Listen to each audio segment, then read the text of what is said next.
This episode is brought to you by Essentia. A better you starts with better hydration. Essentia is on a mission to inspire people to do what matters most. Their proprietary ionization process transforms water from any source into ionized alkaline water, providing water that's 99.9% pure with a pH of 9.5 or higher. Essentia Overachieving H2O, the #1 ionized alkaline water. Shop now. Walmart Plus members save on meeting up with friends. Save on having them over for dinner with free delivery with no hidden fees or markups. That's groceries, plus napkins, plus that vegetable chopper to make things a bit easier. Plus, members save on gas to go meet them in their neck of the woods. Plus, when you're ready for the ultimate sign of friendship, start a show together with your included Paramount Plus subscription. Walmart Plus members save on this plus so much more. Start a 30-day free trial at walmartplus.com. Paramount Plus Essential Plan only. Separate registration required. See Walmart Plus terms and conditions. You have a car? Oh, yeah. How would you like a pound of sugar poured down the gas tank? You're kind of angry, aren't you? Yes!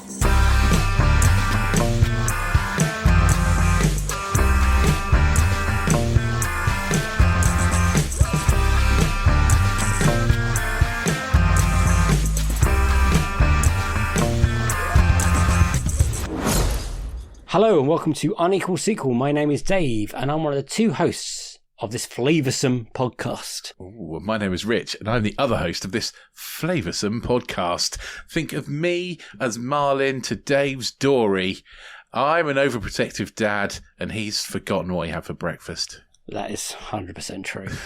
The premise of Unequal Sequel is very simple. We ask our guests their best ever sequel, their worst ever sequel, and finally their dream sequel. And of course, we quite often drift off and talk about some other things, just life in general, but sometimes movies, you know. And sometimes we like to drop big fat spoilers to the films we talk about. And so get out, go organise your shed. It's a mess. It's so dirty. There's a dead badger in there. Get it out. Because on today's episode, we are joined by Matt Brothers. Matt is a brilliant podcaster. You will know him from the Spocklight podcast and the brilliant Is Paul Dano Ok podcast. They are both two of our favourites. You might also know him as a short filmmaker. He's both a writer and director. So yeah, go and check out his stuff. We're very excited to sit down with Matt and chat all things sequels with him. These are Matt Brothers, Unequal Sequels. Enjoy.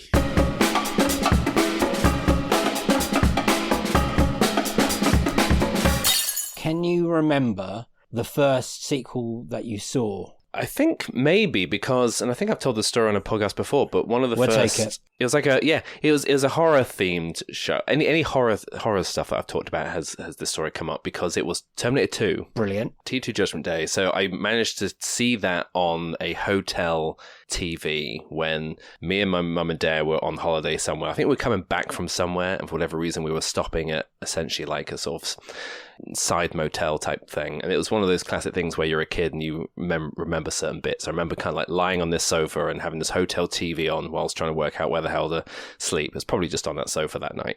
God, where the hell were we driving from if it was that long a trip? And then just seeing bits of it on TV, and it was obviously like quite late, and my parents obviously weren't watching what the hell was on, and it was the the spiky arm through the mouth, through the milk carton part, and that was kind of like my intro to like horror and like grown up kind of ideas and movies and things. But incidentally, I think is also possibly my first exposure to a sequel. But I think in terms of maybe ones that were a little more for me and that were specifically sequel based, I'm trying to think, because of all the films I saw in the 90s at the cinema, so pre-Letterboxd, my mum started this little sort of journal of everything I saw in the cinema, which wasn't much. Yeah, because really between the ages of like 5 and 6 up to 12 maybe, it was only like 1 or 2 films a year, so it was quite sparsely filled in. And then I kind of took it over and I ran that thing from like 99 through to 2012 maybe or something, and then there was I think a bit of a gap, and then I just got Letterboxd. But so of all the things I saw in the 90s, it wasn't much, but one of them was Muppets Treasure Island. Magical. Oh, nice. So sort of a sequel, like in the pantheon of Muppet movies, but also kind of standalone. And then on TV and video, I mean, as it goes through, I guess you get to Toy Story 2 by the late 90s. And then I think around sort of end of school, college era, when I'm really starting to get into films, I would have gone, way back and started watching all sorts of stuff. But in terms of like franchises and things, I don't know, like the Alien series comes to mind as well, because getting into Alien and Aliens quite early on in sort of my college years through a good friend of mine, Paul, who I do Spocklight with, and just being instantly blown away by Aliens, which is still one of my favorites to this day. So yeah, there's definitely lots of different touch points there, but it's a very interesting question of like, because in terms of like the first one, I remember being like excited for, I guess, is like, I like this previous one. I want to see where a sequel goes. I don't know, Mummy Returns, maybe? Like 2001? That's a good shout. Having seen Mummy 1 in cinemas and that being as good as it was, I think Mummy Returns was maybe the first instance I remember of disappointment in terms of being like, I remember us being at school the next day being like, that was good, but something was off, right? We all agree, and then we were like, yeah. Yeah, I blame the kid. The boy is very annoying in that film. Such a botched story. Like they could have had so many more adventures with Rick and Evie, and then instead they just, in the space of 2 years of real time, they fast forward to like 13 years of their. It's like, why? What are you doing? But then in the third one, they speed along again, but Brandon Fraser and not Rachel Weisz, it's the other one that in the third one. Maria Bello. Barely aged. Yeah. But the boy is now a fucking Hulk of a man. Yeah. It's crazy. I don't want to put... The Mummy could be the reason I love film so much, weirdly. I worked out the other day. I think it's the film that changed everything for me. So... Wow. I know, it's a crazy film. That summer of 1999, when there was Austin Powers, The Spy Who Shagged Me, Phantom Menace was out there as well. Yeah. And The Mummy was the trifecta of films that I started to go to see with my friends alone. We're allowed to go out and the train to Harlow, of all places, which is a horrible place to live. And yeah, those three films changed my life. How old? I've got lots of questions about your whole life now that you've just had. Yes, How old were you when you first saw the Terminator 2 in the hotel?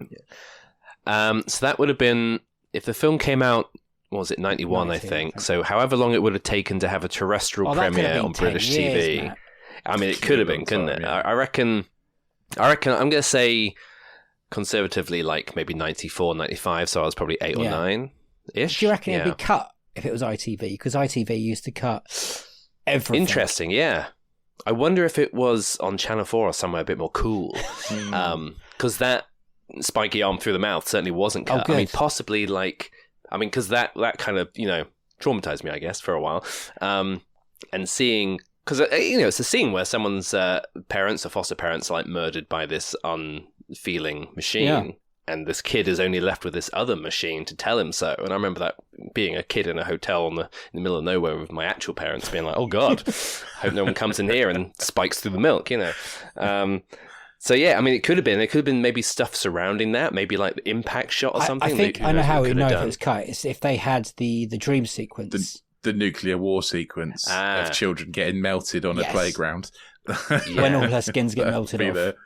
Yeah. Yeah, I mean, I'm pretty sure I must have missed the beginning and I probably didn't get to see all of it within that sitting. They would have cottoned on at some point, unless I did just say, I'm sleeping in here, leave me with the TV, off I go. Do they ask what you're watching? You're like, oh, Ghostbusters. Yeah, which also would have been like, maybe a bit much at that age, maybe, Maybe. And the book, your mum's special book, as I'm going to call it, which is probably the sweetest thing I've ever heard of on this podcast. Yeah. What made her start that? What? I don't know, because it seems it's not very a my mum thing to do. It seems in terms of like journaling anything really. It's funny, we have a joke, me and her, because she found in some attic box not long ago her teenage diary from when she was 18. 18? Yeah, when she was 18, it was 1969. And so she was showing me some entries because it happened during the moon landing. Wow. Of course, massive historical moment. And from this teenage girl's point of view, it was just like, oh yeah, me and so-and-so, went to the shops and did this. And then like almost as like a side note, it was like, man on moon, cool. And it just carried on. And I was like, and she was like, I'm just going to bin this now. I'm like, you can't throw this away. This is historical. So maybe there was a bit more sentimentality back then. But I can vividly remember it was a little green sort of squidgy, very small notebook thing. And I don't know what the hell else was in it, but all these movie trackings was on the back, like back page going inwards, almost in reverse. So it's like it had been used for something else or was meant to be used for something else. And she was like, I'll just add these into the back, and then I carried on. But maybe that's what started my kind of obsession with logging stuff, which Letterboxd is very much enabled. Because I think around the time when I was kind of in the middle of having taken on this little notebook, I started collecting cinema tickets, cinema stubs and stuff. And I'm very pleased myself for breaking that off, because I had like 2 or 3 boxes worth of this, and that must have been from late 90s era, pretty much when I started going to the cinema by myself, right up until I want to say 2014 maybe. Right. And you could see the passage of time, the inflation of prices, the Odeon tickets turning from green to orange. But when I think about it now, I probably wouldn't even be able to do that much these days anyway, because everything you just book online and it's just a QR code and all this sort of stuff. So no tickets anymore. That's to the wind. I missed the tickets, whole ticket thing. I used to collect the stubs as well, and I had them for years, and eventually they all pretty much faded. Yeah, they sort of degrade, don't they? And I had them all in my wallet, and I would just go through them all. It was quite a magical thing, and then eventually they don't do them anymore, and it's sad to be young. Do you still have the book, or is it now no memory? I think it must be somewhere. I wouldn't have thrown it away. Same with the ticket stub cases. They might be under my bed somewhere, because I remember having them in a place I shared with an ex years ago. And when I moved out of there, I moved to where I am now. So they must still be here somewhere. You might send me on a treasure hunt later on. Unless she kept them and she's now just sat there sifting through your memories. Just like, I know what you saw. I'd be tempted to get them out then, put them in a picture frame or something, or something like that. Yeah, I'd be very intrigued as to what's like on top as the last one I ever did. Yeah. Because it was that thing of like, I wouldn't have wanted to have missed one. Like the idea of having missed one and carrying on would have been enough for me to scrap the whole thing. I'm like, well, it's ruined now. So I must have been pretty consistent, and then at a certain point just said, right, this ends now. And then once it was a few movies down the line, be like, okay, I can't catch up. It's gone. It's done. I'm very similar. I used to click my concert tickets, and I went to see the Rolling Stones in 2013 with an ex-partner, no longer a partner, luckily. And she threw away my ticket, and I've never quite got over that. I don't think. Was that the beginning of the end? Just like, that's it. That was the beginning of the end, definitely. Absolutely. And I actually Googled I eBayed the other day to see how much those tickets would be just to buy. And they're not massively expensive, but it's not quite the same, is it? I suppose you can't do that with cinema tickets. People on eBay are just selling used ticket stubs from old big concerts. Yeah. Or you could sell yours if you still have them. I'm sure someone will have them. Yeah, don't do that, though. You don't want to do that. Yeah, who wants a £3.90 Odeon ticket for Ocean's 11 from 2001? Like, any takers? You'll be amazed. You never know. You never know. Well, I mean, the cinemas that most of these were from. So in Bournemouth, where I grew up, there used to be 2 cinemas on the same road. It was an Odeon and then an ABC, which ended up getting bought out by Odeon. It was run by Odeon, but it kept up the ABC branding. Right. And I think it ended up the last operational ABC cinema in the UK. Might be wrong, but I think that's the case. So it had that very old Art Deco kind of logo up front, and basically these were the 2 cinemas in town you'd go to. So you just see which one, who was showing what and what times, and go to whichever one, because it was basically the same thing. But then they closed both of them about 8 years ago. And they opened just a big, ugly kind of multiplexy thing in this old car park spot in the center of town, which has it's got your big Nando's and all your restaurants, and then this big Odeon Luxe type thing of big leather seats and all this sort of stuff. And so all those tickets being from that makes it a little more historical. Yeah. And you can find pictures of the outside of the cinema from like when Star Wars opened, from when stuff like quite far back to maybe the 30s or 40s, possibly that ABC one. Edgar Wright used to go there when he was at uni in Bournemouth. I think he's had a photo of him taken outside of it, I think before it closed. So yeah, it's a little extra thing, and it was quite fun actually, because I managed to see. I don't know how it came up. These things have a way of getting in your algorithm, but like urban explorers, like people who go out and break into places. Yeah. So some people years ago broke into the old ABC after it had shut, and it was really fascinating because it was like seeing the Titanic footage of like the submersible going into the wreck, because it was just like the place I remembered so vividly.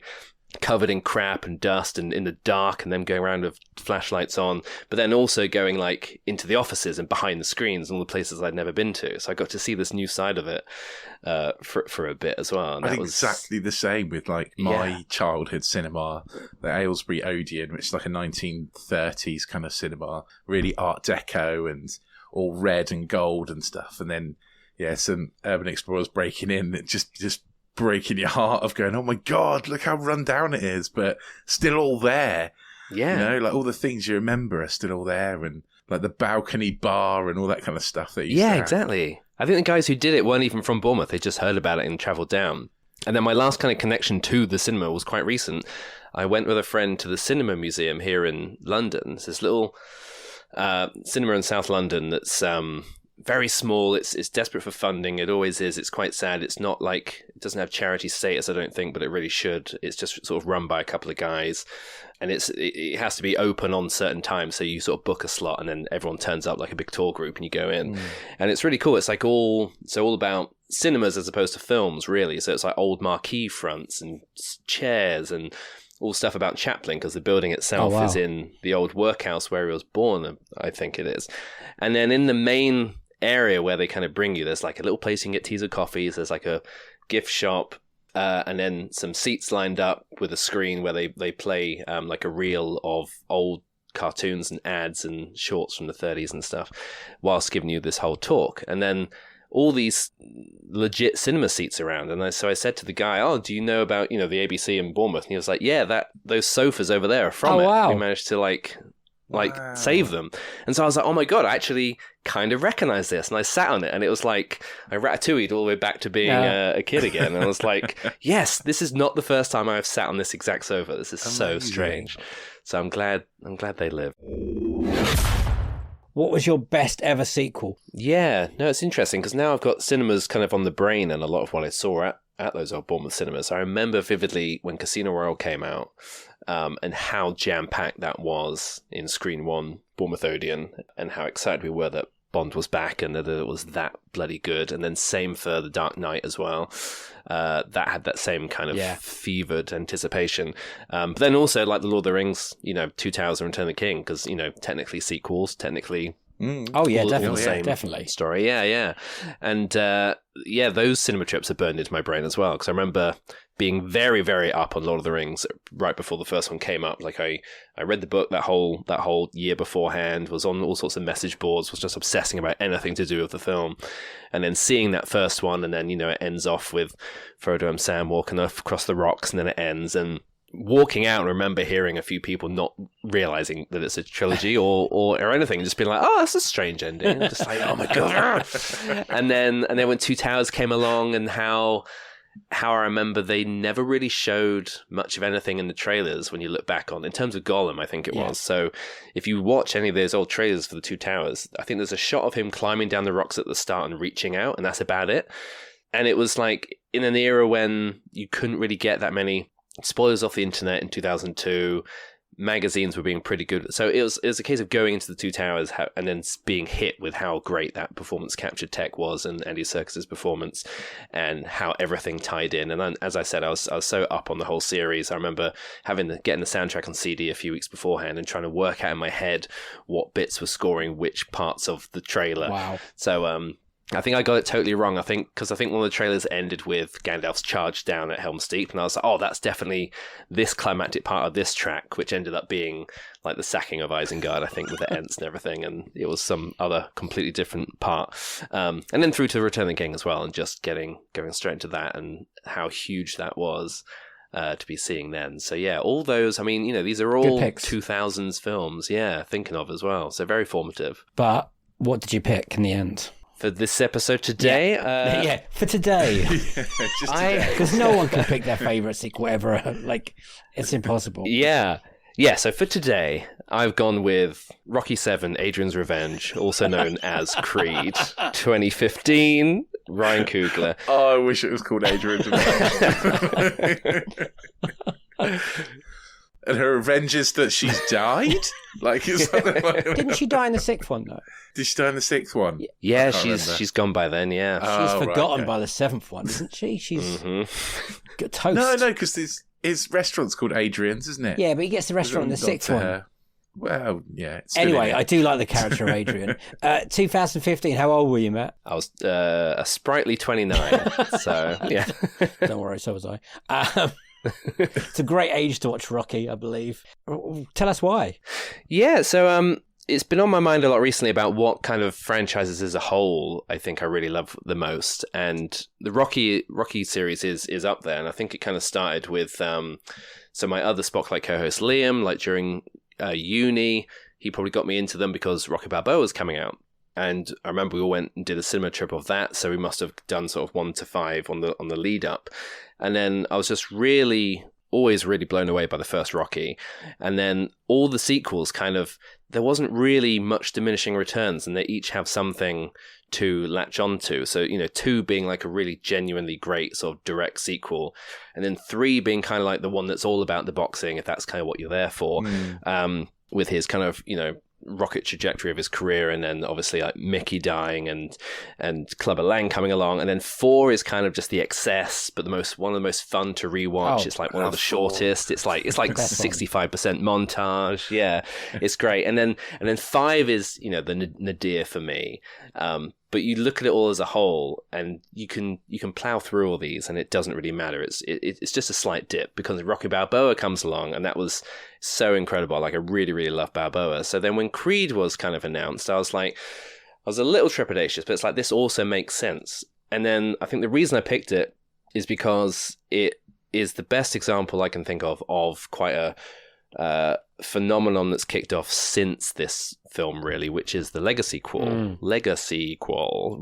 however you want to call it. And I think 2015 was such a big year for these because, of course, you also had Jurassic World, which does similar, and The Force Awakens. And arguably, in a way, Mad Max Fury Road, I mean, that's more of a straight part 4, but in the way it operates, it still follows some of the legacy sequel rules of being X amount of time later, an original character is back, but kind of sidelined a bit, which you can argue Max is. So 2015 was this real mixing pot for this thing that we see so much of nowadays to mixed results. And I think Creed just got it perfect because it fits immediately into an existing franchise. You can watch it as Rocky 7. Yeah. It doesn't cut everything off and start again. It carries on. And then what's wonderful about it as well is that its own sequels are kind of almost following the Rocky trajectory. Like I love Creed 2, and Creed 3 is a bit of a step down, but it's like if you just keep going, eventually the law of averages will spread out again. So for something that is now 9 films deep, and there's only like one that I would say is a bit naff, is phenomenal. And I think this film, it shows the sheer star power of Michael B. Jordan, the rising star of Ryan Coogler, because Fruitvale Station I absolutely loved. Okay. Like that was a 5-star film for me. Creed is up there as well, and then what he did with Black Panther was astonishing. And so he was one of these kind of new talents coming along, where it's like you have not missed. And there's been a few of those kind of guys and girls coming along recently, but he's one that I'm always really excited for, especially.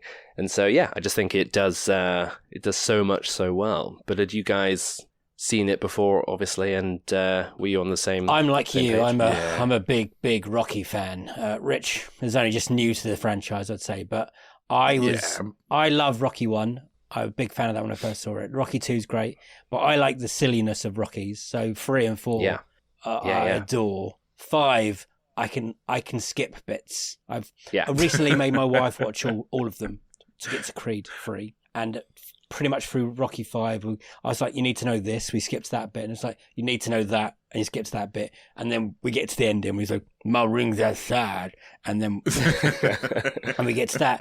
And I remember when Creed coming out, and I don't know if it been quite, I was excited, but also incredibly nervous. Because Rocky means a lot to me, and it was good that Stallone was back as Rocky. I was like, oh, that's good. And then Michael B. Jordan was a great actor. Like you said, I saw Fruitvale Station. I was like, okay, Ryan Coogler seems to be a guy who knows about cinema and stuff. I'll wait for it. And then, watched it in cinema, and I was absolutely blown away. And you mentioned Force Awakens there.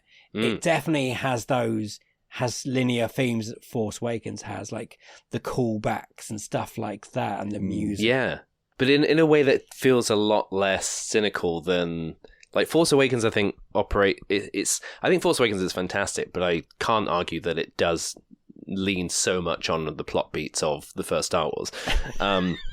Whereas this, it's like, yeah, you can argue like him going back to Philly is like the return to Tatooine. It's like it's a sand planet again. It starts course, in the same way, don't they? They're both boxing Yeah. in dirty underclubs kind of thing. Yeah, so I think they knew exactly what they had to do, which was kind of you can mirror the bones of the original Rocky, but by making it Adonis's story, it means they don't just play the Rocky hits. You know, it is all the time anchored in Adonis, and you do end up with similar elements, I think, very deliberately of like in the first Rocky, of course, you know, Apollo Creed is giving this shot to this nobody as a sort of pay-per-view friendly fight kind of thing, and it's similar here where, you know, a champ on his way out is like, oh, here's a perfect one, but in this case it's like he picks Adonis because of the name legacy recognition and everything.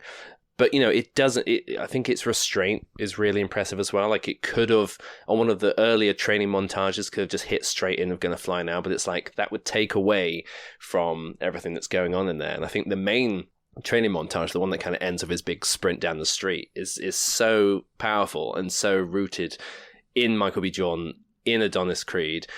It doesn't need its own Gonna Fly Now. And then it means that the moment then some Bill Conti does drop in that final fight, it's like a absolute like punch to the heart. Like, yeah, we'll get to the end. This film totally passed me by. My son was born in 2015, and so 2015 is kind of a black hole in my life because nothing else happened. So yeah, Creed kind of passed me by a little bit. And like Dave said, I'd seen Rocky, but I hadn't seen any sequels. And I think I'd seen Rocky 4. And then we kind of came back and we had someone pick all of them as like best and worst and dream and stuff all on the podcast. So I went back and watched 2 and watched 5. And it wasn't until recently I watched 3. You've watched them in the completely wrong order, which I've watched them in so the wrong order. I think me and Dave went to the cinema and watched the director's cut of 4, where Stallone cut out all the silly stuff. You're incredibly ill when you watched Creed 90 minutes long. Yeah, nearly. Yeah. Just I was in hospital watching Creed 2, like on an iPad, and then went to the cinema watching Creed 3 after nearly dying in hospital. That's dedication for this podcast, man. So yeah, it's a really weird, backwardsy mix of watching these, but I really love them, especially the 3 Creed movies. I think, you know, they're really classy movies. I think it's great how the Creed films, like I say, they are mirroring the Rocky ones in that it kind of started out with this director, you know, Coogler being the Avildsen of the first one, and then being picked up by the star as Stallone did as well. Job. And it's kind of like, I just want them to carry out. I want Creed 4 like now. And if Creed 4 is extremely silly, then great. It's like it's fulfilling its promise there. It's also almost earned it at this point. Like, I think we're all expecting Creed 4 to be the Rocky 4 kind of thing. It's like, oh, you've done the hard work. Let's go fucking mental. Let's go. This is going to be the silly one. Let's go find the Outback in Australia or something. They kind of juggled it around a bit because, like, the first Creed is obviously their first sort of Rocky, but then Creed 2 is kind of the Rocky 4. Which is also a sequel to Rocky 4 in a way. And then Creed 3 is almost like the Rocky 3, actually. It's kind of realigns itself because that's about, you know, this other fighter coming up who's more hungry for it and being really dangerous. But yeah, you know, it has the space to do this because I think, you know, you look at all the ones that are the serious ones. It's like, it's Rocky 5, it's Balboa, and it's Creed. And I think that's where 5 is a little, you don't really need it much these days. Because 5, probably, I'm guessing when they were making it, it's like, oh, this is the return to the roots after the excess of the 80s. And it's a bit of a dud. But then Balboa does it again and does it right, with the added bonus of having the extra time to, you know, reflect on things. You can change it up. Adrian's now gone. Rocky's now older. You know, his son's around, all this sort of stuff. And then Creed can do it again. So I think it's like, you know, 4 out of 9 so far are like your serious ones. And 2 as well to a point. Although 2 is a lot more sort of wish fulfillment fantasy of, go back and win this time, basically. Win properly. And so, I think Creed 4 can do whatever the hell it wants. The major problem with 5 for me is that it sets it up as Rocky can't solve his problems by fighting. He's got to do something different. So he solves his problems by fighting. But in the street. Even in the street, not in the ring. It's worse.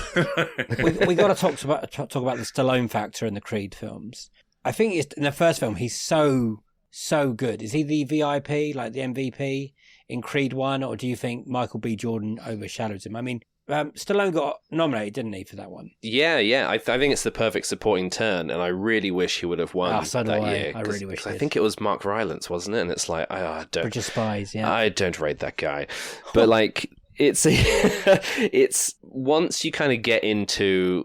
Because he's always great as Rocky is Stallone, and here he gets to play another side of it. And I think I don't quite know the politics of it now, like where he is with these feuds with the producers and things. It's a real shame it's soured a bit. But at this stage, to kind of come on board for his saga and hand the reins over to somebody young and new, and then take that sideline, I think it gives him some of his best stuff to do. And once we end up in that sort of cancer storyline, I think his reaction to the cancer diagnosis is what should have got him the Oscar straight away. And then everything else he's going through of like, I'm going to fight it, I'm going to be with you, and the parallels is incredible. And I think it sets it up so much to be like, oh, Rocky's going to die of cancer and that's going to be sad. And I'm so glad they subverted that and didn't do it because no one wants to see Rocky die, number one. And two, it's more interesting if he doesn't. And if eventually by the end of Creed 2, he can get his like proper goodbye where he's out, but he's not dead. But it means we don't need to see him in Creed 3. And now it fully is Adonis Creed's story.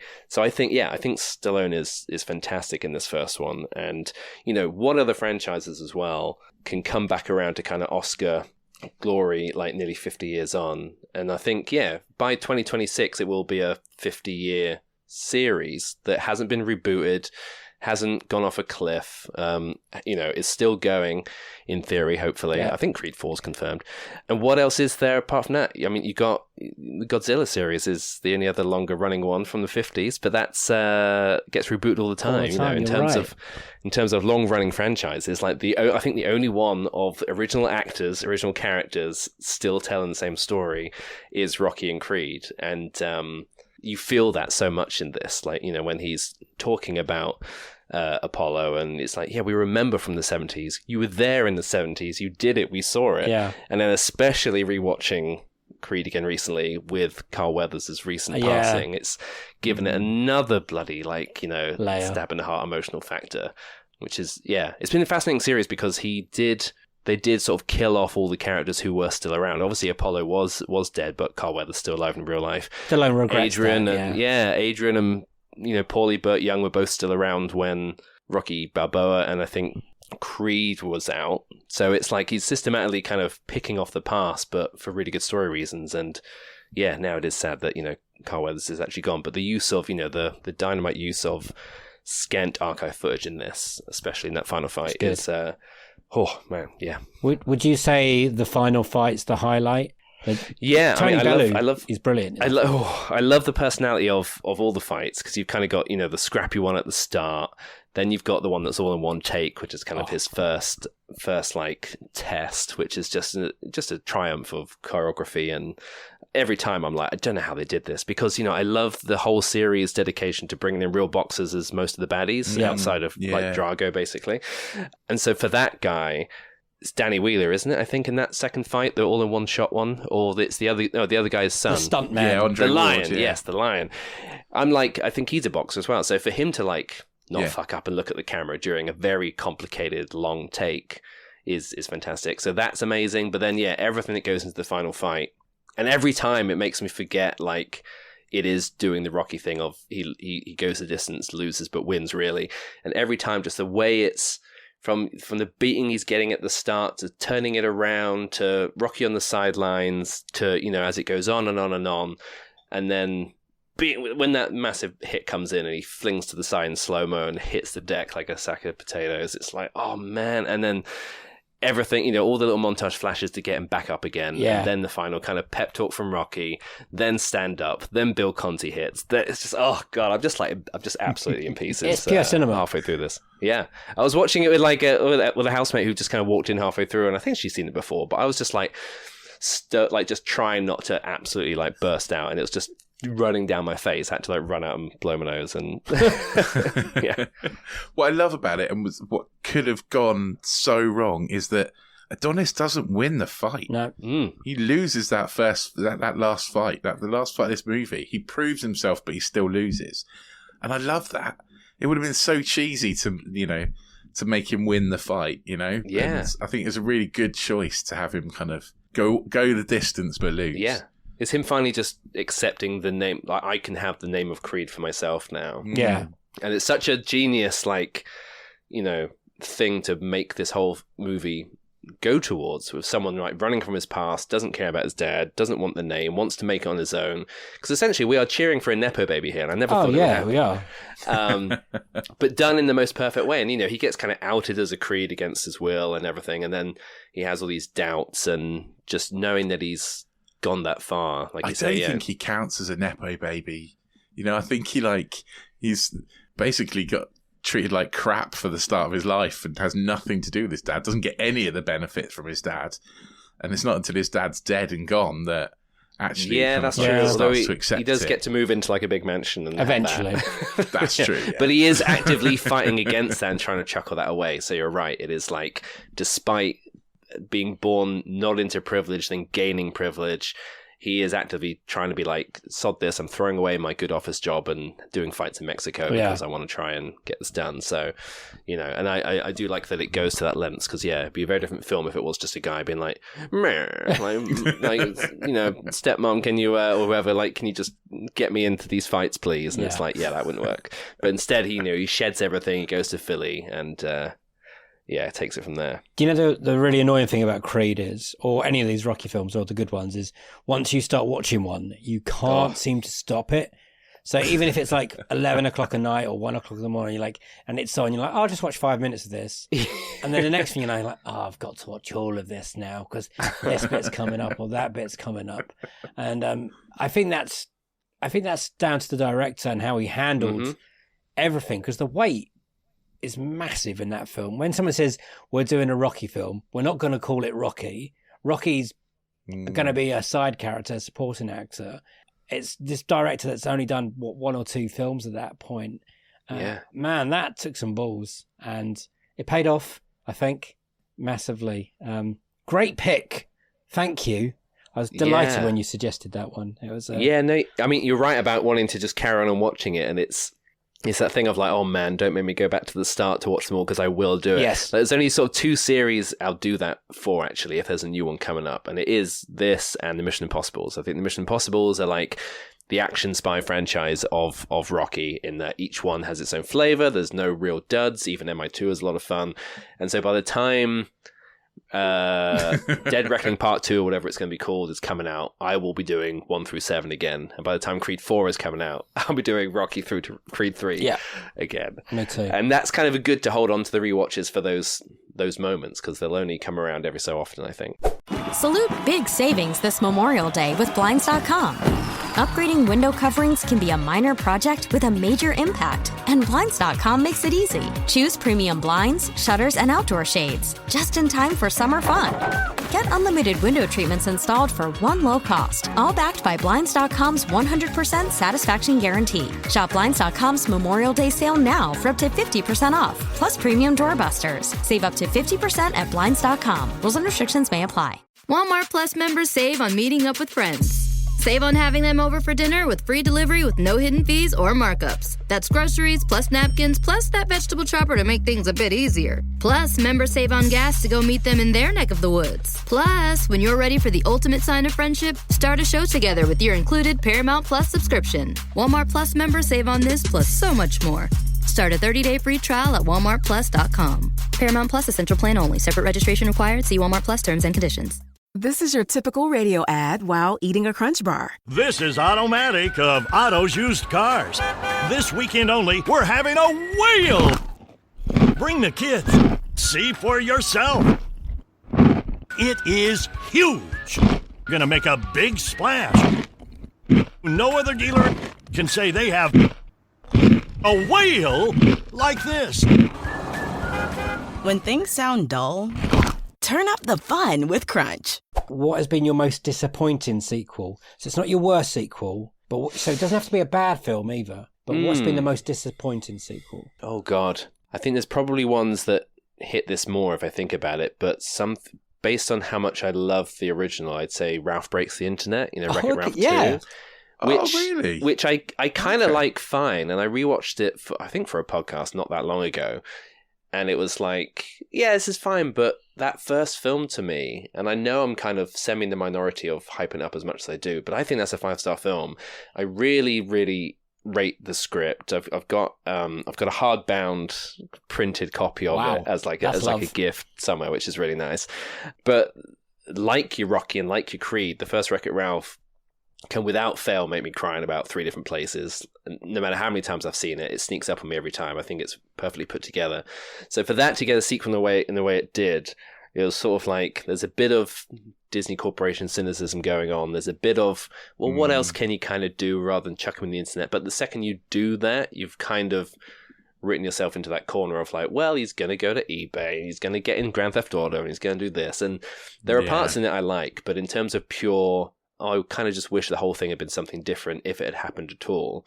It's maybe that one. I cried my eyes out in the second Ralph film, basically. I mean, they're very good at kind of twisting the tear ducts at the right time. Oh man, it broke me. The cast is just quality. But it's about friendship, and that you don't always have to be or in contact with your friends, right? But they're always this magical feelings towards each other, and you've always got that bond. Man, that I was sitting in a screening actually, and Jonathan Ross was like pretty much next to me. Yeah. I think he looked over me and thought I lost my mind. I was like, I'm fine. I'm fine. See, that hits me as well, and I think a lot of it is to do with all the groundwork done between Ralph and Penelope in the first one, because I really do like their friendship as two characters. Yeah, that chemistry between them is just so good. Like Sarah Silverman and John C. Reilly, like that. The chemistry for voice acting as well, considering they're probably not in a room together. It's so good. Yeah. I wonder if they're friends in real life, because they're kind of. But Rich, we don't think the first one's a 5-star stunner, so you can see why Matt is disappointed by it. Really, what have you got? Anything else? Yeah. I was going to say the only other one. It's one I haven't even seen, so it's not really fair. But it's going that way. Is Jurassic World Dominion. Because I think in terms of like... Have you not seen it? No, I can't. I just can't do it. Just don't. I know, I can't do it. It's like, if you're rocking Creeds and Mission Impossibles are quality upon quality as it goes along, no series has dropped off as bad as Jurassic. It's like they can't seem to do it. Lost World is fine, but that has that Spielberg magic, and then after that it's a bit of a mess. And, speaking of Creed, with Jurassic World being the other kind of big legacy sequel, I think that does do everything wrong. And it's partly, it's very much down to the writing, but also the casting, the way it was, just everything about it.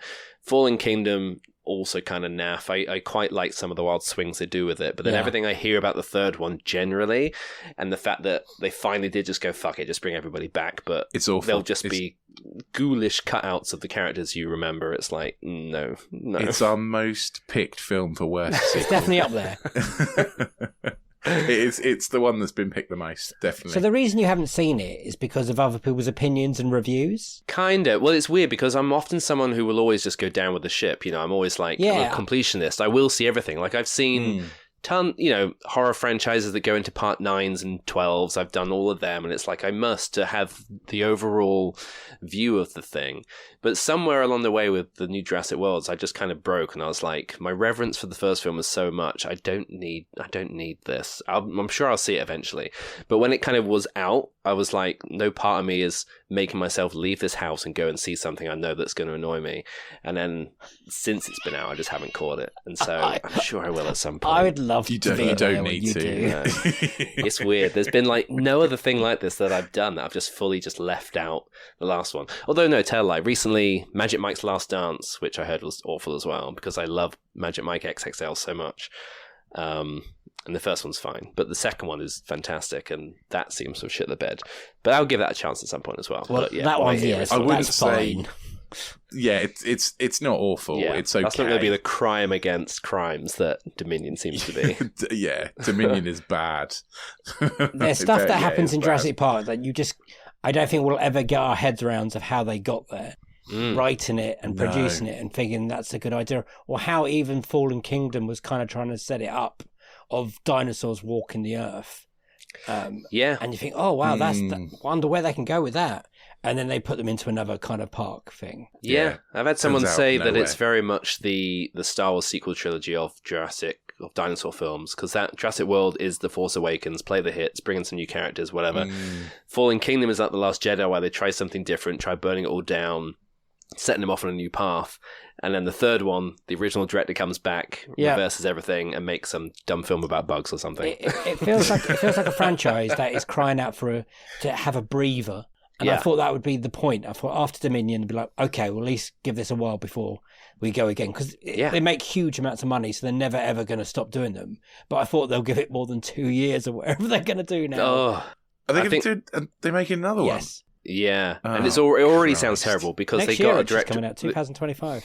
Yeah, they've done the thing where they've dated it, and so now you have to rush, and the director's left, so now they're like, we need someone who can just come in and shoot whatever we've got ready. It's like, why not give it some time to be A, good, and B, make people miss it? I think that's what modern franchise filmmaking seems to miss these days. It's in the era of constant content. Yeah. It's like, you've got to let stuff rest so it can stay special and people miss it. Is it more Chris Pratt and Bryce Dallas? Apparently so I think they're going to go somewhere new. Okay. Well, that's a good thing, because they talking of chemistry, they have none. Yeah. They've been in 3 movies together. They're supposed to be married, all 3 of these movies, and it's like they've never met. It's awful. Yes, that'd be exciting. But what is your worst ever sequel? God, I mean... Worst is interesting because there's so many things that are just terrible. So, like, there's another horror franchise I kind of came to semi-late was Halloween. Yeah. I only saw the original of that 4 or 5 years ago, maybe, and I made sure to go see it at the Prince Charles Cinema here in London, so I got a big screen experience, which was great. And then went through all the sequels. And the Rob Zombie remake duology, like, I just cannot stand. I think that's someone who just completely kind of misread the entire point. And looking back at it now, actually, it's almost like, well, he's trying something different. That's to be commended in the era when people are doing that less and less.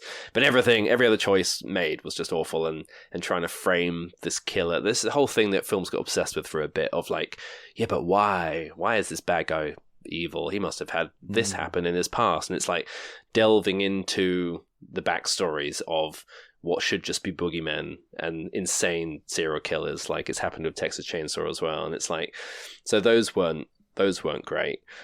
But then it's just like, yeah, I don't know. Like, I think my horror franchise has always been the Nightmare on Elm Street films as well. Like, as naff as those sequels get, I kind of love it. And that remake was piss poor as well. And it's weird to say, like, you know, that's the series now that's been the longest. Like, there's been nothing since that 2010 film. And it's like, that must be money on the table. Like, I don't know what New Line or whoever are doing, and I'm sure it will happen eventually, but it's almost like becoming a bit of a special bright spot of like, it's been this long since a new entry in this massive franchise, when we've seen Halloween come back for the trilogy, The Exorcist is back now, Saw never really went away for that long.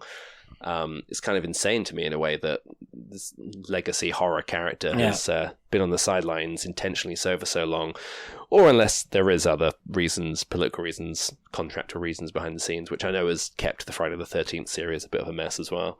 But yeah, I don't know, it can change quite a bit. I mean, I'm sure Jurassic World Dominion will enter at number 1 when I say it, Well, the one I picked for today is the evil Wario to Creed's Mario, which is, well, that's pushing it a bit. It's the next Karate Kid from the mid-90s.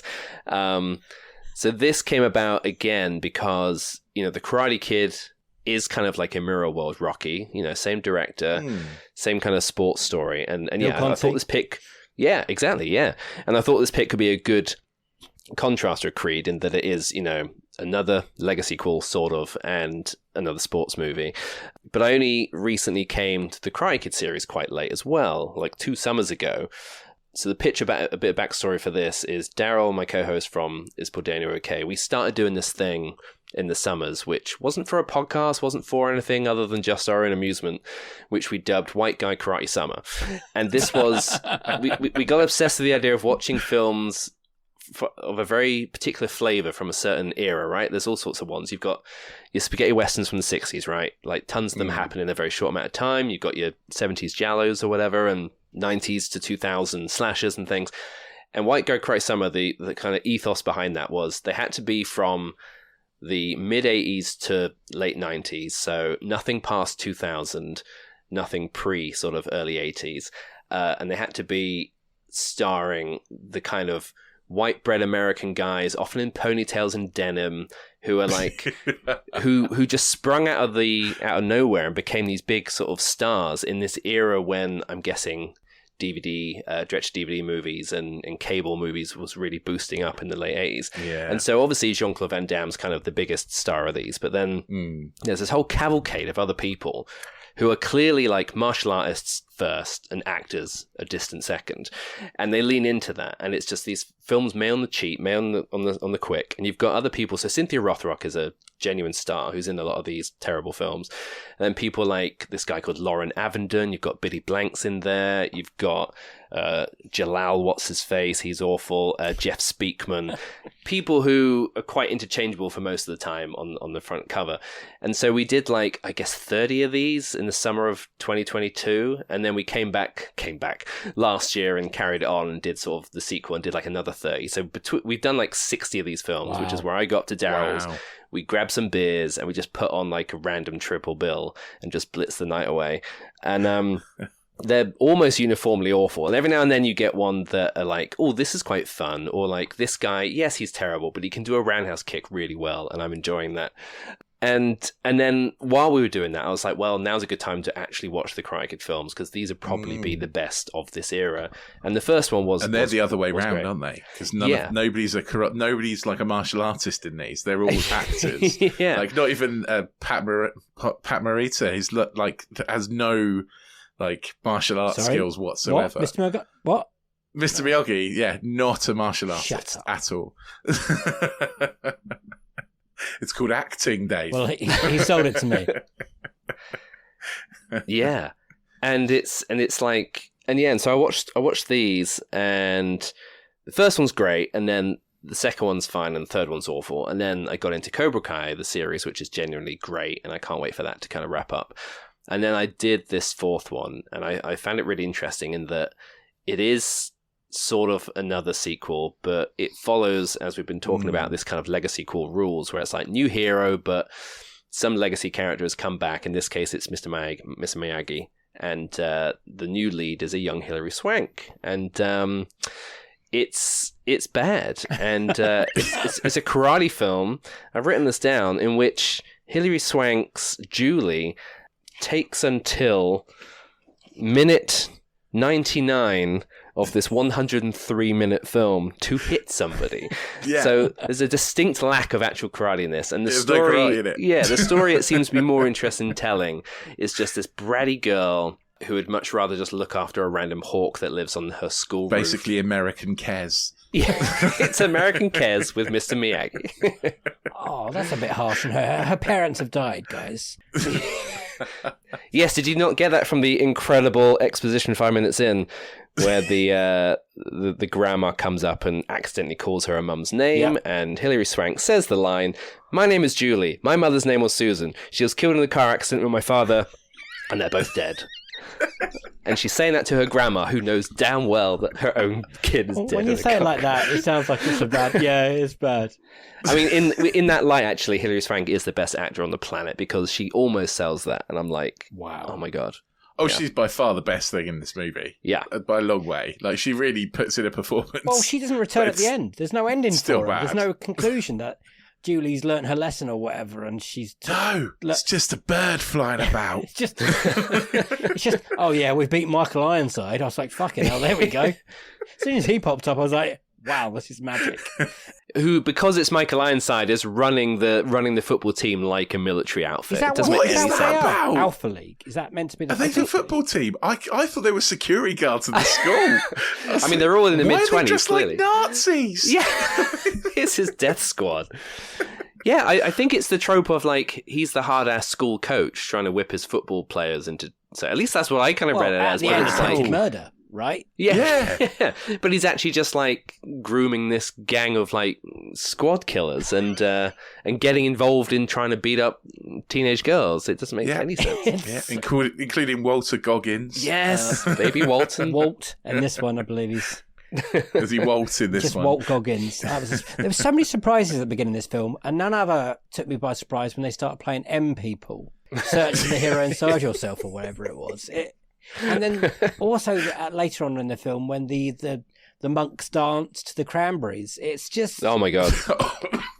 It was just one surprise after another. I've never seen it before, Matt. So have you done 1 to 3? No, I've done one. I have, yeah. I've done one. I'm pretty sure I've done 2. I don't think I've ever done 3. And I've watched season 1 of 2 of Cobra Kai, and I don't want to break your heart. It got too cheesy for me, and I had to... It became very like soapy in a way that I kept enjoying. Very teen drama-y. That's really, I think that's really the only way that this one can be redeemed if Hilary Swank gets in that final season. And she has just bring to, it right? all Everyone together. else has been there, as far as I've been told. Yeah, they've been scraping a barrel of like this secondary villain from part 3 is now here. You know, like everyone's there, so she needs to come back. Because Michael Ironside is still alive as well, right? I know. Yeah, and Ironside. Yeah, so he's definitely got to come back. It's just an incredible piece of film that I can't believe it took 99 minutes for her to punch someone or something. I mean, yeah, she does mention she does karate quite early on, and you're like, oh, okay, can't wait to see that. And then she jumps off a rock about an hour in, and you're like, okay, let's see where this. And she gets suspended from school for 2 weeks, and she gets a nice little holiday with Mr. Miyagi, who's Mr. Nanny for most of this film. I don't get that either. It's like you're the grandmother, who sort of knows Mr. Miyagi but doesn't. Like he was in like her husband was his commanding officer in the army, so she sort of knows him, but then agrees to bugger off to California and leave her teenage granddaughter with a guy she kind of knows, who might have like you know war flashbacks and just go nuts. She doesn't know. Like he's a veteran. Right? It's like, yeah, it'd be fine. Also, how old are these people? Oh, every single student is like looks mid to late 20s at the youngest. It's the classic trope of the era of like your insane school bullies going too much, but everybody looks like a massive beefcake. It's like I didn't realise they were students. I thought they were school security because they all look about 35. I thought the boyfriend guy, whatever his name is, Glenn or Phil or Graham or whatever his name is. Yeah, I love how Eric maybe. I was close. I'm going to go with Eric. McGowan. I thought he was the teacher at some point when they're first looking at each other. Yeah, because when you first see him, he's like doing some photocopying or something, and it looks like he's in the school office, but that's on the outside of the office. I was like, where is this going? I know Rich is a massive Karate Kid fan. I love the Karate Kid. I love Karate Kid. And this is your era. I mean, I was 13 when this came out, right? But I had not seen it. Really? I hadn't seen it until like 3 days ago. How did that happen? Because I thought was it like Jurassic Park rubbish. Dominion for Matt? You just heard so many bad things. Yeah, maybe. I think. Karate Kid 3 was bad, and I sort of gave up after that. So what happens in Karate Kid is the karate off they have at the end, with the crane kick. Yeah, Karate Kid is Johnny Lawrence, the Hill Valley tournament. Yeah, then, at the end when, the famous showdown. Punches the windows and stuff. What's the second one? Second one, they go to Japan, and Daniel falls in love with a Japanese girl and has to fight a really kind of, hardcore Japanese karate dude. Right. Who's actively trying to kill him, I swear. Literally trying to kill him. Not a tournament, literally going to kill him. Wow. Like the end of this film. And it's a very different, I really like it because it's a very different kind of, it does a thing that we like with what I like sequels to do, which is to take your characters and put them in really different situation. Mm-hmm. So I'm a big fan of 2. And then 3 kind of tries to make Daniel into a bit of a baddie and make him go through the crisis and That's where Terry Silver comes in and twists his mind. Yeah, because he starts getting trained by that guy, and he's a bit of a bad, and he doesn't quite see that he's bad, so Daniel starts to become corrupted. I don't remember much about a bit 3. Rubbish, really. Yeah, it's very cheesy, as you'd expect. And there was a 5-year gap because the first 3 all made okay money. Yeah, I think so.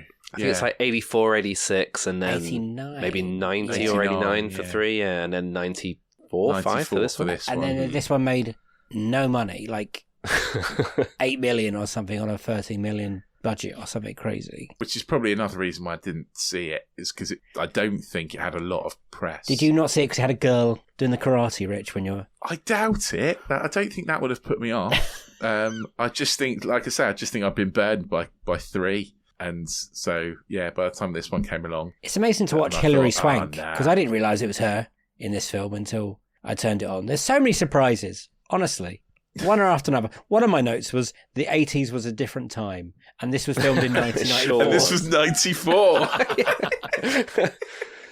I think being that like third sequel that feels almost like you're edging towards being director video sort of thing.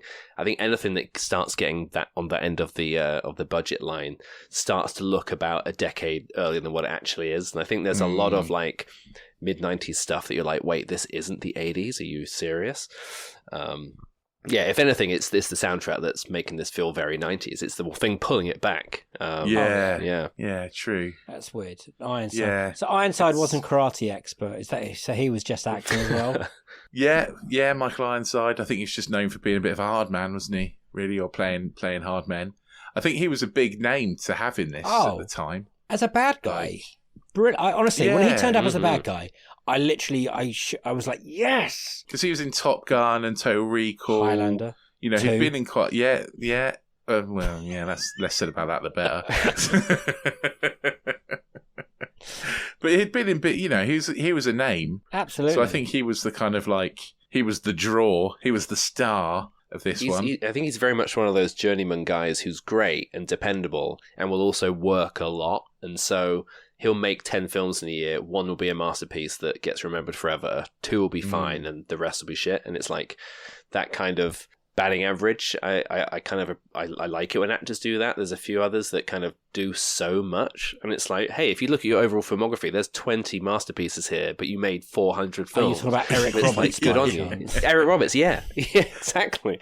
When he showed up in, what was it recently, Babylon, I think, I was like, there you go, look, people still want him, but he'll do like a million other things for like a day's worth of shooting in the meantime. Yeah, he's an incredible. I mean, at time of recording, this is mid-February, and I'm sure on credits on IMDb for 2024, he's already like 24 films in or something. Yeah, if anything, he's sped up. Like you look at what he's done in the 2020s alone, and he's not slowing down. No. Quick question about how do you feel about the name being the next Karate Kid? As in, they've gone away from 1, 2, 3, and now they've gone into something different. Does that mean they had a plan to do more after this? Do you reckon? Yeah, I think that's a really perfect name for what is essentially a legacy sequel. Like, it's not Karate Kid 4, but it is also maybe a bit presumptuous that there will be more after this. Yes.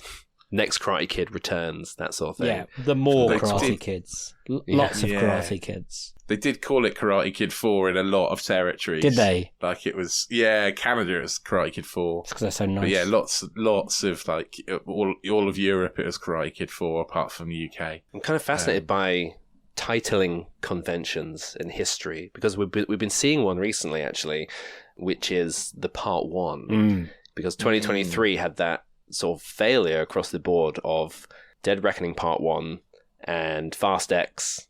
Well, that wasn't actually titled Part 1. There was a lot of Part 1 movies, and they had various successes like Spider-Verse and everything. And I think the ones where people didn't realise this was going to end on a cliffhanger did as well as they would do. And then we're like, oh! But Dead Reckoning kind of really took that hit. And, the rumours that Part 8 is going to be retitled, or Dead Reckoning is retroactively just going to be called Dead Reckoning, and that's it. And I swear, like, as of recording yesterday, the Super Bowl trailers all dropped, and that Wicked trailer came out, and that's a Part 1, but it doesn't say Part 1 on that trailer. Yeah, there's 2 of them. I did not know that. Well, the same thing. Unless there's been some changes. It happened with me with June when I watched that in the cinema, and Part 1 came up, and I was like, excuse me. I was like, that wasn't the marketing. Yeah, I did not know that this is going to be a Part 2. Okay, fine, or a Part 1, whatever it was. I was very nervous. So, you've only watched this recently. Is there anything you like about it? As in, if you went back to 94 when you were that young, do you think there's something there for that young boy to like? Or is it just a bad film? Because we've all watched it with like fresh eyes recently, but... Yeah, I think the film as it is, if I was because it's younger, got 7% on Rotten Tomatoes, and I think that's really mean. I think I would have enjoyed like a lot of the knockabout stuff with the monks. You know, it is quite family friendly, and the bowling scene, guys. They go bowling. You know, what's not to love? And they use their Zen powers to bowl strikes without touching a ball or something. Like it's just bizarre. So it's like I'm sure there would have been something, and then looking at the film as, you know, the film it could have been if you could do anything different. I think the general setup and premise is fine. It's like, this makes sense. Have Miyagi have this connection to somebody else, but then without the lack of like any stakes or any tournament or any reason. Like, she has no reason to fight. She just wants to fuck off and look after a hawk. Yeah. She doesn't want to do any of this. It's not even like the main bully is like gunning for her, and if she doesn't learn to defend herself, the main bully she's dead. is a little bit, sexual assaulty. Yeah. Oh god, yeah. It's not. But he ends up most of his beef ends up being with the guy, the boyfriend, anyway. And so eventually, those two just they have it as well. And so eventually, you know, it kind of fails at that as well. And that by the end, it's like Hilary Swank is kind of saving the boyfriend. It becomes the boyfriend's story of like, I must take out this guy. And it's like, you're the love interest, mate. Like, what are you? Yeah. Why are you taking the spotlight here? And whether it's because in the mid-90s they couldn't handle, you know, a female lead taking over that much, or they got that far in the shooting and was like, shit, there's nothing that we've done up to this point that justifies her doing any fighting. So we'll just have him get beaten up a bit, and then she can go trip one guy up once and kick one in the face, and then do a bit of a fancy knee, and then they're down. Yeah. So I think by then they're kind of doomed. But like, you know, it's a point of this series that Miyagi's training is a bit unorthodox. You know, the wax on, wax off, and everything, and he always makes them do weird things. But in this, it's like, go babysit some weird kids and run about, go bowling with some monks, and go, and then it's just like, do that, jump off a rock once, avoid a sack once. Like, there's no actual like, tell me how to throw a punch. yeah. Just teach them. I think the bit that I really lost it for me is Mr. Miyagi doing his rubbing his hands together trick to fix a bird's broken wing. Oh, that's cute. I think that was where it lost me. In the other films, does he always refer to himself as the fourth person as much as like that much? Like, Miyagi says this, Miyagi says that. Is that a thing that goes through all the films? Right? Yeah, that's a thing. Okay, good. Okay, just check. I mean, if that was a drinking game, it'd be good. And also, I read that they did offer it to the original Karate Kid, but at that point, he was 33. So you can't... Ralph Macchio. You can't really not really Karate Kid at that point, is he? No. No. Karate bloke, yeah. Yeah. I mean, I think Hilary Swank's like 20 in this movie. So, you know, she's playing older. But, yeah, I think Ralph Macchio at 35 trying to play a kid is probably pushing it. Hey, it's Kaylee Cuoco for Priceline. Ready to go to your happy place for a happy price? Well, why didn't you say so? Just download the Priceline app right now and save up to 60% on hotels. So whether it's Cousin Kevin's Kazoo Concert in Kansas City, go Kevin, or Becky's Bachelorette Bash in Bermuda, you never have to miss a trip ever again. So download the Priceline app today. Your savings are waiting. Go to your happy place for a happy price. Go to your happy price, Priceline. Don't just take, give with the Instax Mini Evo. A hybrid camera and printer with a classic retro design and a host of new features. 10 lens effects and 10 film effects give you 100 different ways to express yourself. Show how you see the world with an instant high-quality print. Discover endless possibilities to create and share with the Instax Mini Evo. Find out more at instaxus.com. The Dine Under menu is here for a limited time at Outback Steakhouse. Get an 18-ounce bone-in ribeye and our signature blend of 17 spices, Kingsland pasta, or juicy sirloin and lobster mac, starting at just $16.99. That's better than the actual Outback, where even if you caught dinner, you know deep down you couldn't do what needs to be done. Run free, little buddy. Run free. The Dine Under menu. It's better than the actual Outback. Starting at $16.99 for a limited time at Outback Steakhouse. Outback. No rules, just right. what sequel seemed like a bad idea, but you ended up liking? Oh, man. I mean, you've watched a lot of horror films, so it could be any of them. Yeah, which ones by their very nature or premise was like, this won't work, and then it did. I mean, going back on the horror train, actually, so I always think the two most consistent horror franchises for me are Scream, until recently, and Evil Dead. I don't think either of them have a bad entry. I think each one does something interesting. So I guess on the Evil Dead front, you know, you got the original trilogy, great. The remake's pretty strong. And then Evil Dead Rise, recently, I thought was a really interesting way for the series to stay fresh, stay in the same ballpark, same tone. But, you know, that's really interesting in that isn't really a legacy sequel at all. Like, it's all new. The only thing is that it's within the same world of the same sort of rules. But even then, they can play with that. So I thought that did some interesting stuff. And then Scream coming back for Scream 5, and managing to say something else about essentially legacy sequels, actually, brilliant, in the horror space. And be really good. And then 6 to be a really fun, like, pulse-pounding thriller, brutal kind of sequel that turns into Scooby-Doo at the end. Yeah. But changes it up enough to be like, oh, we're in New York now, and this, you know. And I'm sure Scream 7 would have been great, but no longer. Yeah. So I think the return of Scream and Evil Dead Rise would probably fit the that category for sure. Yeah. I loved Evil Dead Rise, and I'm always nervous because I'm a massive fan of that original trilogy. I love those films. So when they say they're going to make a film like that, do it again, my heart sinks a little bit. And I think when they say Sam Raimi's not doing it, and they're not continuing Ash story in any way, I was like, oh, okay. I fucking loved it. I really did. Yeah. I know I was a brave boy and went and watched it because horror films is not my thing as much anymore. And the cheese grater is horrible one, but I had oh god, I can't look at a cheese grater anymore. I had so much fun with it, and I might watch it again. Yeah, I mean, they all really understood the assignment. I think that's the thing to say, and that main, like the mum as that main Deadite, like possibly the best Deadite of the lot. Like she was great. It's a great film. It's really well made. It's a really good film, and I never ever want to watch it again. I'm such a big wuss when it comes to horror movies, and that's sort of a good sign. Is if I really, really don't want to watch a horror movie again, it's probably a good horror movie. I mean, it's kind of like I'm a bit worried about where, because they've just said recently they're doing another one, which again is separate, which is good. I like that. And I don't know the director, but he's saying like, oh, this is going to be the most brutal one yet. And I'm like, if you lean more towards the tone of the remake, which I think fundamentally kind of misunderstood the tone, but in and of itself was an interesting bit of gore fun.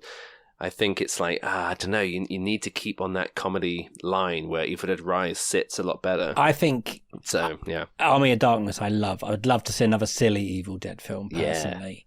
Yeah. I'd be intrigued to see if they're over brave, and I don't know how they got down this road for having to be super, super gory, because the first two are kind of camp in a way and really slapstick comedy. Like, even the way that the zombies pop up from the dead, like, bing, like, I think they've kind of lost their way a little bit on that, but not saying that I didn't enjoy it anymore, but I did. A minute ago, you said you're a big fan of the Mission Impossible franchises. Have you ever got to one of them and just thought, oh, I hope they don't do another one, because that one was really good? Like, at the end of Fallout, you thought, how can we top this? Yeah.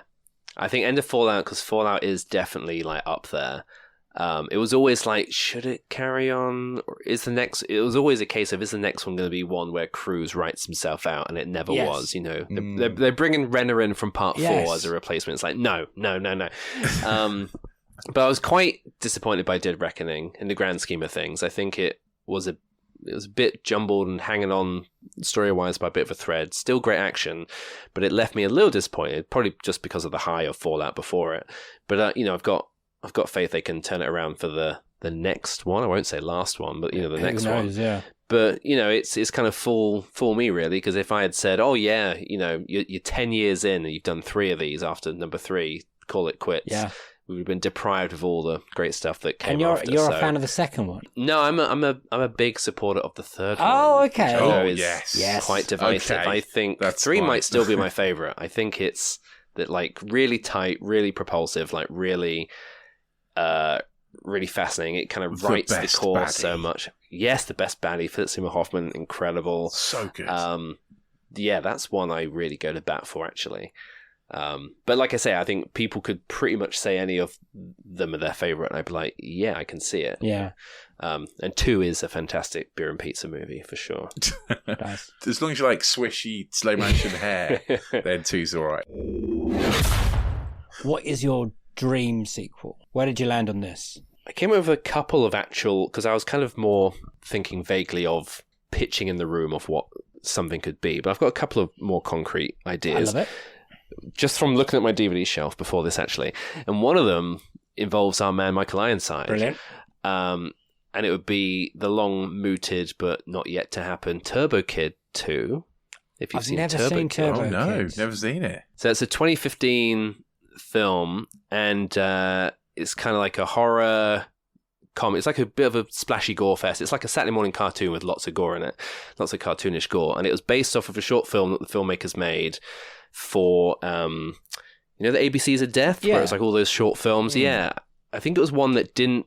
I think it is one that is in there. So it was T for Turbo, and perhaps this didn't get in. I'm forgetting something because it might be T for Toilet in the film. Anyway, they made one of these, and whether or not it ended up in the final cut, I don't know. But it was like a very short film about this kid who kind of gets this sort of suit and basically a Nintendo Power Glove that can fire like pulse beams and stuff, a bit like Mega Man or something. Imagine Mega Man. Yeah, nice. And he's in like the wasteland of this post-apocalyptic world, very low budget Mad Max, and he kind of like blows up a bunch of goons and stuff, and that's kind of it. And then they did a feature version, kind of like what they were doing back in the day with Grindhouse, where they do these bigger version of Machete and bigger version of whatever. It kind of was the tail end of that.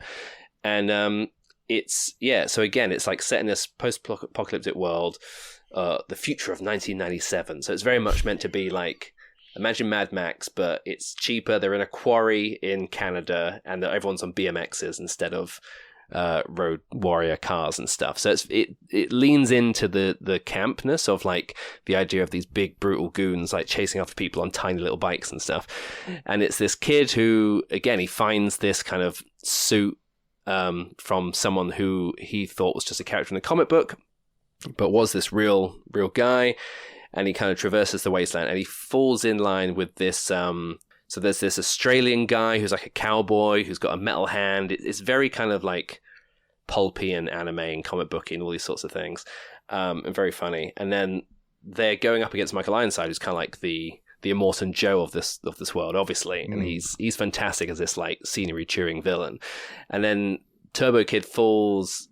He finds this girl called Apple, who turns out is like this robot, sort of lifelike robot. So it's kind of like a boy and his robot friendship story. And it's just really funny. It's really inventive. The gore is really fun. It knows what it is. And it's also just really sweet. Like, it has this real heart to it, which I think takes a lot of people by surprise. And it's something I've seen so many times. I saw it at Fright Fest here at the horror festival in London in 2015 when it premiered. So I caught it on the big screen with a big crowd, so that kind of helped me love it immediately. And then when it came out on Blu-ray, I kind of took it on tour, essentially. Every time I'd see a different friend of mine, I'd take it with me and show it. And it's always been really fun. And they've toyed with the idea of a sequel for a while. The closest they got was they did... so the score is amazing as well. It's this French electronic duo called... I think they're French-Canadian, called Les Matos. It's very like, Daft Punk and Tron Legacy. Like, amazing score. And their main track for that, so the filmmakers did a music video for that a year or two after the movie, which was kind of like a short film prequel involving the robot character. And then there was always meant to be, I think, a Turbo Kid 2, which never materialized. And now it's been like 9 years, so perhaps not. But those filmmakers, it's a trio of directors. They're called like RKS or something, which I think is the first initial of most of their surnames, maybe. But they did Turbo Kid, and they did this film... Summer of '84, which is really good. It's kind of like The Burbs, Stranger Things-y, is this neighbor of mine a killer or not, piece of suburban horror, which is really good as well. And I think they've done a third film since, which I maybe haven't seen. But I really want to get back to that. And that was one that I was like, yeah, that's one that I'd really love to see, was meant to happen, hasn't happened. I thought this was a children's film, and that's why I've always stayed away from it. Right, yeah. I mean, it kind of has that Saturday morning cartoon tone. Even the but poster looks like it's a kid's film, doesn't it? Yeah, but it's extremely bloody in the sort of in the Kill Bill sense. Geysers of blood and heads being span around in half, and it's very fun with it. But yeah, it's I can see why. I also thought it was a foreign film, and I don't know why. Canadian, Dave. Yeah. Dave's wife's Canadian. So yes. Let's see if she's seen it. Get her to watch it. I didn't know Michael Ironside was in it as well. I'm going to have to hunt this down. Yeah, the Blu-ray they ended up putting out was a really good set as well. It's probably streamed somewhere as well, but it's on Freevee apparently. By the look of it. Yeah, we can watch that. In that kind of realm of that post Grindhouse era of stuff that came out, it's one that's really worth its time. Like a lot more than something like Kung Fury, which I think was a lot of fun at the time, but just laid everything on way too thick. Whereas Turbo Kid has that a little bit, but its heart and its script kind of pulls it along by its bootstraps, and it kind of wears its limitations on its sleeve in a really endearing way. And the two leads are great as well. So I haven't seen them in much else either. So what about your other picks? Because you gave me a whole heap, and I really appreciate that. Well, the main ones the main one you picked, and I was like, oh yeah, I'd love to see. Because you picked another Predator like Prey film. Yes. And the weekend just gone, they've announced another Prey film. I was like, good, they're listening. Yes. I was thinking, Prey. I really love Prey. So that's another interesting. I don't know what you'd call that, where it's kind of a sequel. It's kind of like a sequel, kind of neither. Just playing in the same sandbox. Sandbox sequels. Let's make that a thing. Where it's I'm gonna steal that. What? Yeah. What are the rules of something? Evil Dead Rise being one as well, and being like, let's just do another thing in there because limitation, there's none. Yeah, I really want another one of them where, and I'm not the first to say this, obviously, of taking the Predator, dropping him in a different time period, different country, different setting with a different lead. Drop him in feudal Japan, drop him in on a pirate ship. Predator on a pirate ship. Yes, please. Magical, wouldn't it? Yeah, drop him in ancient Egypt, drop him wherever. And you said, that newly announced one, I think it's called Badlands, is the title, is going to be another standalone, but in the future, I think. So that's another interesting kind of strong female lead, apparently. They've already announced that. Yeah. Oh, man. I was so excited. I was like, Matt's going to be so excited for this. I was like, yes. So, new Predator, and then also... So I say new Terminator. This is less a thing of I think it should happen and more of like how to bloody do it right. So I think alongside Jurassic Park, the other franchise that went off a cliff more than anything else is Terminator. Like the first two 5-star masterpieces, the rest various degrees of rubbish, and it's like they can't quite get it right. And I've always said like I would have loved to see someone just take it back to the roots, because they keep trying to do a convoluted time travel thing that pays reverence to stuff and bring Arnie back and all this sort of thing. And Arnie is often really good in these, actually.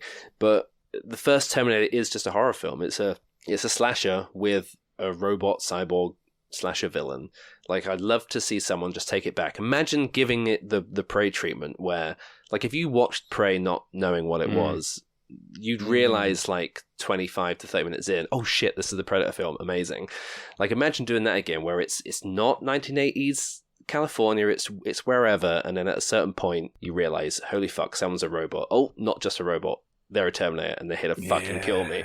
Like, imagine a haunted house movie where someone in the house is a fucking Terminator. There's just so many things you could do with it, and keep it small, like keep it contained, keep it cheap, keep it dirty, like the very first early days of Skynet Rising. So it's still current modern times, and you're seeing the first Terminator. Like, that's pretty cool. Yeah, just anything that kind of strips it back to what that first one was. And, Cameron's never going to be in a position to ever want to do anything cheap again. He's stuck in Avatar land forever. I don't think he'll be the man to make that sequel, though, Matt. I think... No, exactly, yeah. You're right, you're on something with, like, horror directors. I'm not quite sure who's out there at the moment. Have you got any ideas? You're a horror man, it seems. Yeah, well, I mean, Lee Cronin, who did Evil Dead Rise, seems to understand the assignment very well. But yeah, I don't know who else I could. I think there's a lot of interesting horror coming out this year that seems to be back on the weird avant-garde side. Like, I've seen trailers for that Long Legs but Osgood Perkins, I don't really rate him all that much outside of his style. So I don't know. It'd have to be somebody kind of like new, even, or someone who can have the guiding, like if Jordan Peele was to produce in the way that he is Dev Patel's film, Monkey which Man, looks insane. Have someone, it looks good. Have somebody with that cachet and backing and funding and voice, but then gives you as much money as you need and lets you off to go do something. God, that's the dream setup, isn't it? I'm guessing no Schwarzenegger. Keep him far away from it. No, I mean, it doesn't even have to connect to any of the others. I love that. It can just be like a reboot in a sense, but the story is completely different. It's just a thing of there are machines called Terminators that can travel through time. I feel that's what the Terminator franchise needs now. It needs to stop trying to connect itself to what's come before it and just rely and be brave with the concept of a Terminator and oh God, especially with special effects now. Yeah. Why I didn't say Terminator Genesis is one of my worst sequels ever, I don't know. So that's up there now that I scrubbed it from my mind. That's why. It's a bad one. That's a good thing to do, is scrub that from your mind. If Rich is sometimes a magic producer on this show, if he had the money to make one of your 3 dream sequels, so Turbo Kid 2 or your dream Prey/Predator film or the new Terminator film, which one would you land on? Interesting. Well, as it seems the Predator ones are off to the races themselves, I'll leave them be. Turbo Kid 2 is kind of out in the ether, possibly it's been too long. So, the idea of the Terminator one, probably. Like, I think if you said, give somebody whatever the first one cost with inflation, so it's relatively the same amount of money, and just be like, have at it. I think it would have to come from an independent space. Yeah, low budget. Do it like the horror movie. Do it like the Cloverfields, That's the other thing, actually. 10 Cloverfield Lane was kind of its own thing and then kind of got slapped with the Cloverfield thing. But it's like, if it can help it get along, that was Dan Trachtenberg as well, wasn't it? Yeah, I think he's would very good, you call it the Terminator : something, or would you try and keep it a complete surprise? Oh, yeah, no, it'd have to be, like, if Prey is the opposite of Predator, I don't know what the opposite of Terminator, the runner away, something about something that hints at some threat, and the threat is it's a Terminator, but you only find out at the end of Act 1, because if you draw people in the first act of obviously all new characters, all new problems, all new conflicts, and then whatever is happening to them, what could get worse? Oh no, there's a Terminator after you. It's like, fuck. But do we not live in an age now where that would be ruined, like with the internet? Do you remember when we were kids and everything was a surprise and it was magical, and like you said, we only saw like 2 films a year in the cinema kind of thing. It was a brilliant time. Do you feel like the internet's kind of ruined that in a way? Like, because they wouldn't. Yeah, it would be very hard. Like, look at Deadpool 3 or whatever it's called now. It's. I feel like I've seen a lot of the spoilers come out from pictures, set pictures and stuff. This is why it would have to be like nobody knows you're making it.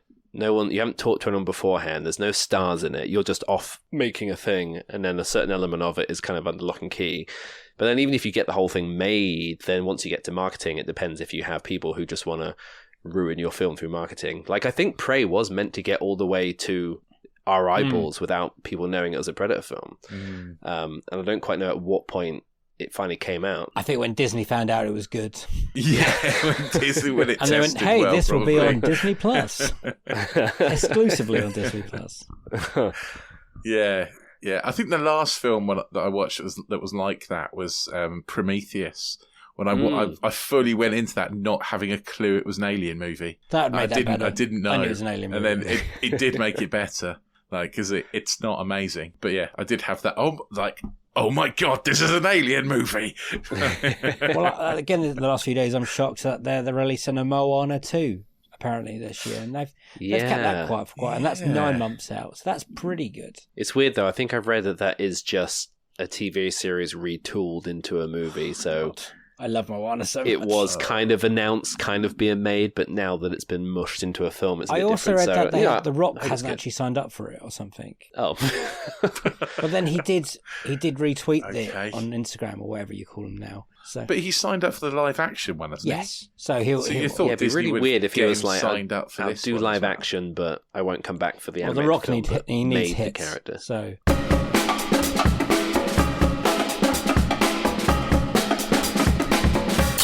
Those were Matt Brothers' Unequal Sequels.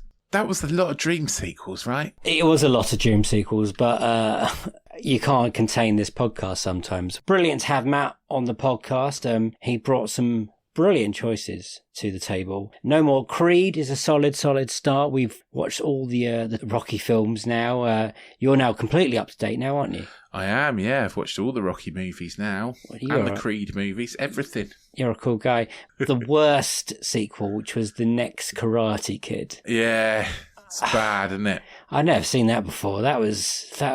It was like having a lucid dream, and be like, what the fuck is going on with this? I thought, where's Danielson and that? And then there's Hilary Swank and Mr. Miyagi, and then Michael Ironside turns up as an angry man, and then there's a guy there's a guy that I thought was a teacher, but he turned out to be a student, and there's an eagle, and then they try and kill them at the end. I mean, it's weird. There's weird case of babysitting. Yeah, it's very weird. It's like Kes meets Karate Kid. And I wonder why it didn't succeed in its box office back in... I imagine because it's shit. It is bad. You can see why the Karate Kid's kind of just dimmed out for like 20 I love years. the Karate Kid. The Karate Kid franchise, I know 3's not amazing, but those first 3 movies have a really like strong place in my heart. This I cannot get on board with. I think it's going to go into the what ifs, maybes, piles of bad sequels that maybe we pick when we do our choices. I think it could be in the running, and Creed could be in the running for best sequel now. Actually, I love those films. Interesting. Yeah, don't give it away. Yes. Don't give it away.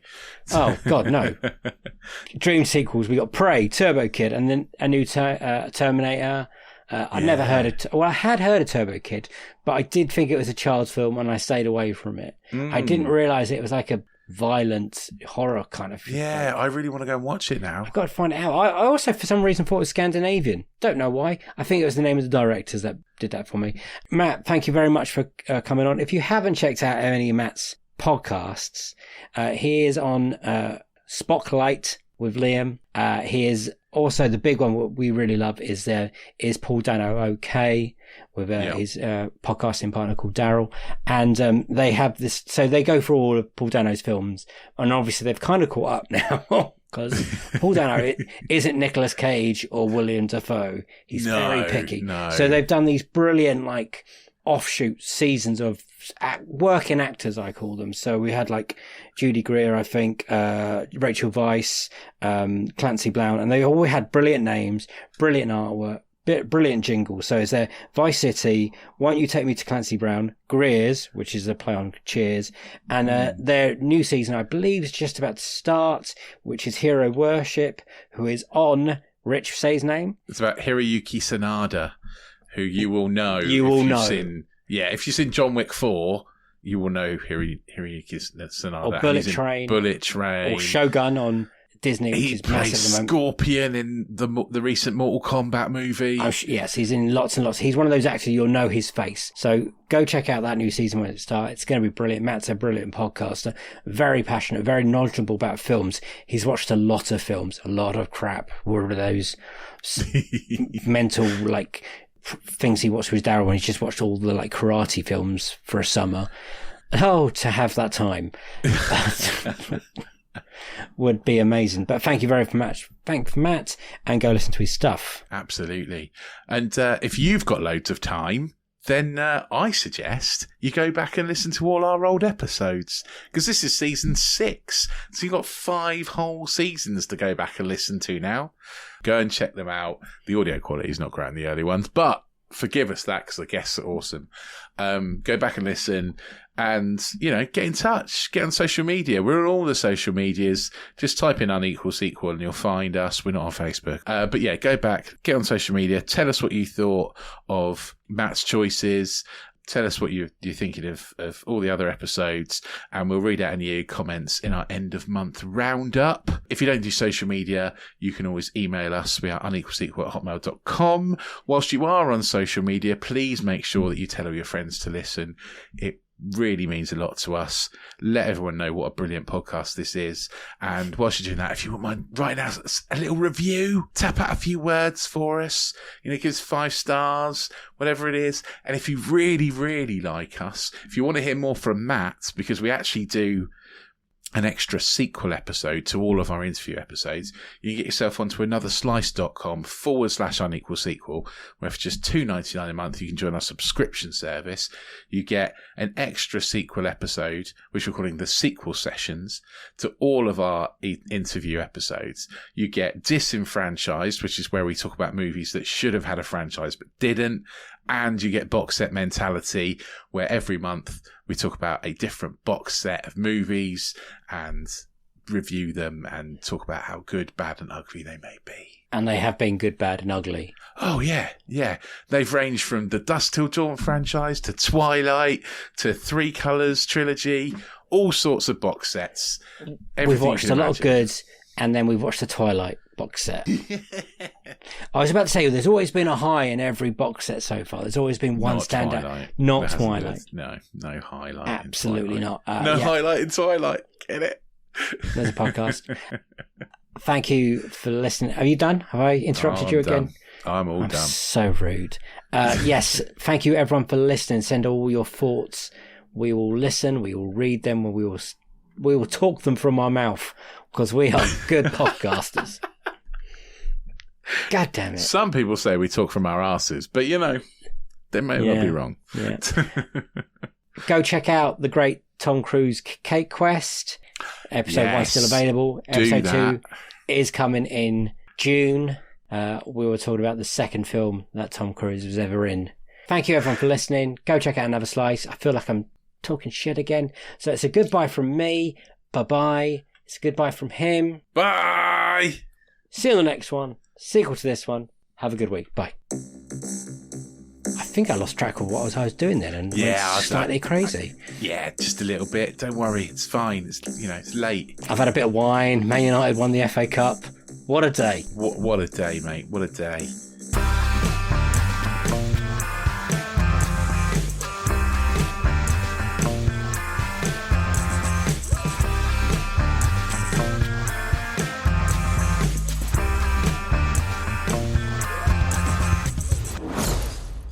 Okay, here we go. I've been told to make a trailer, and they said to make it impactful and memorable.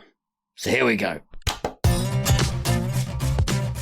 My name is Dave Curtis, and I will guarantee you probably haven't heard of me, but I host a podcast called Unequal Sequel, and I love movies. Well, this is a new podcast. If you can do something, it's better to do something impossible, because it feels good. Well, I've set myself a mission impossible. You'll see why that's clever in a minute. You may not know it, but Tom Cruise sends loads of people a cake at Christmas. I have set myself a quest to get Tom Cruise to send me that cake.